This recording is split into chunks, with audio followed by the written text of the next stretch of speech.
Assalamualaikum warahmatullahi wabarakatuh. Innal hamdalillah nahmaduhu wa nasta'inuhu wa nastaghfiruh wa na'udzu billahi min shururi anfusina wa min sayyiati a'malina. Man yahdihillahu fala mudilla lahu wa man yudlil fala hadiya lahu. Asyhadu an la ilaha illallah wahdahu la syarika lah wa asyhadu anna Muhammadan abduhu wa rasuluh. Allahumma salli wa sallim wa barik ala sayyidina Muhammad wa ala alihi wa sahbihi ajma'in. Amma ba'd. Puji syukur kita sanjungkan kehadirat Allah Subhanahu wa Ta'ala yang dimana telah melimpahkan karunia-Nya kepada kita semua, yaitu berupa nikmat yang diantaranya adalah nikmat iman, Islam, dan sehat walafiat. Salawat serta salam tak lupa kita curahkan kepada junjungan Nabi besar Muhammad sallallahu alaihi wasallam, yang dimana beliau telah menyiarkan agama yang memang hak, yakni agama Islam dan agama yang diridhai oleh Allah Subhanahu wa Ta'ala. Semoga kita semua termasuk ke dalam umatnya Rasulullah sallallahu alaihi wasallam yang memang diberkahi juga oleh Allah Subhanahu wa Ta'ala. Amin, amin ya rabbal alamin. Saya ingin membagikan video yang memang sudah saya ringkas, yang memang sudah saya baca tentunya.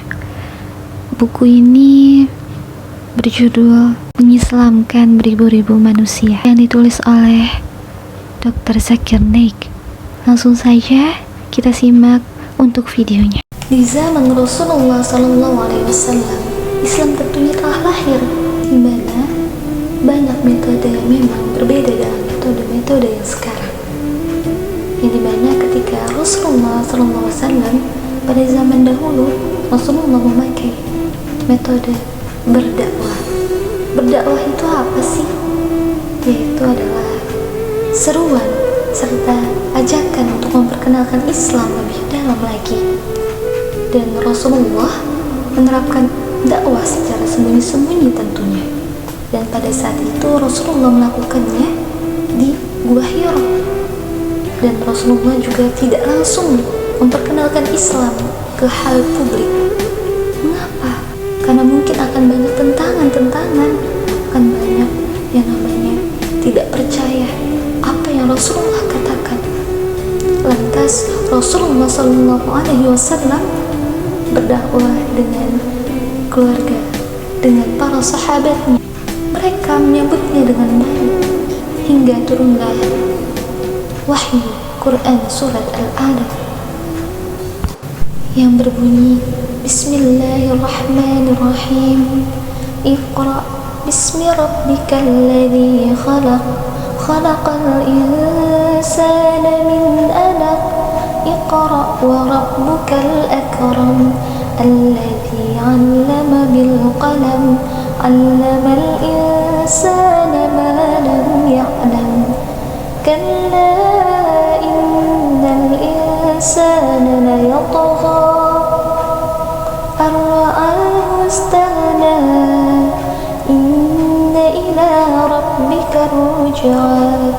Ara'aita alladhi yanha 'abdan idha shalla, ara'aita in kana 'ala al-huda aw amara bit-taqwa, ara'aita in kadzdzaba wa tawalla. Alam ya'lam bi anna Allah yara, kalla la illam yantahi lanasfa'an bin nasiyatin kadhibatin khati'ah, falyad'u nadiyah, sanad'u az-zabaniyah, كلا كلا لا تطعه واسجد واقترب. Shadaqallahu azim. Tak sampai pada saat itu juga Rasulullah mulai berdakwah kembali, yaitu untuk memperkenalkan Islam ke hal publik. Dan pada saat memperkenalkan Islam secara terang-terangan, Rasulullah dibantu juga oleh sahabatnya yang bernama Zaid bin Haritsah. Dan disitulah banyak tentangan tentunya, hingga Rasulullah diusir, dilemparkan batu, dilemparkan kotoran, serta pamannya sendiri pun ikut-ikutan itu meludahi Rasulullah SAW. Dan dari zaman ke zaman tentunya Islam sudah berkembang pesat hingga mencapai lebih dari 229,6 juta, yang mungkin saja saat ini lebih banyak muslim-muslim di luar sana yang sudah mulai berkembang pesat. Namun sungguh sayang, seorang mukmin muslim sendiri enggan untuk mempelajari agamanya. Lantas bagaimana Islam dapat dikenal kembali? Dengan metode apa bisa dilakukan? Hingga ada sebuah hadis dari Rasulullah SAW yang dimana dikatakan, bada al-Islam ghariban wa sayaudu kama bada'a ghariban faqubal waba, yang artinya Islam datang dalam keadaan yang asing dan akan kembali dalam keadaan asing, maka beruntunglah orang yang dianggap asing. Penyebab terjadinya krisis Islam di dunia modern ini sebagian akibatkan oleh Islam sendiri yang tidak pernah sungguh-sungguh dalam menjalankan agamanya. Dan bagaimana agar cara Islam tetap kokoh, yang dimana salah satunya bisa kita terapkan, yaitu mengikuti kajian. Mengikuti kajian ini juga dapat mengembangkan Islam, yang dimana sekarang banyak para ustadz muda yang memang didambakan oleh akhwat. Dan salah satu metode inilah bisa kita pakai untuk membuat Islam lebih berkembang lagi. Dan yang kedua ada musik. Nah, di sini jugalah metode Islam dapat dikembangkan. Namun, musik yang seperti apa dulu yang dapat kita ambil? Yang diperbolehkan dalam Islam yaitu musik seperti sholawat, serta seperti dijalankannya warisan yang memang menggunakan gamelan untuk metode menyiarkan agama Islam seperti itu. Dan menurut pandangan Dr. Zakir Naik, musik itu seperti alkohol yang dimana sama-sama dapat memabukkan. Namun di dalam Al-Quran pun tidak membahas hukum bagaimana dari musik tersebut. Namun ada isyarat menurut Dr. Zakir Naik di dalam Al-Quran yang menunjukkan dilarangnya musik di dalam Al-Quran, yaitu Quran Surat Al-Luqman ayat 6 yang berbunyi, Bismillahirrahmanirrahim, wa minan nasi man yashtari lahwal hadith liyudilla an sabilillahi bighairi ilmin wa yattakhidhaha huzwa ulaika lahum adzabun muhin.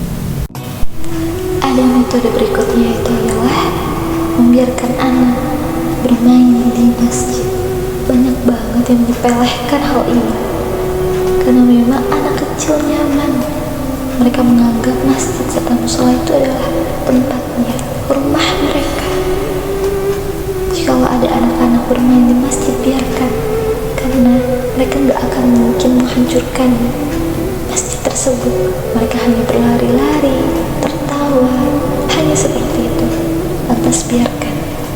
Jikalau ada anak kecil bersolawat di masjid, dahulu Rasulullah SAW pun cucunya, ketika Rasulullah sedang berkhutbah di mimbar, kedua cucunya pun datang, itu Sayyidina Hasan serta Sayyidina Husain.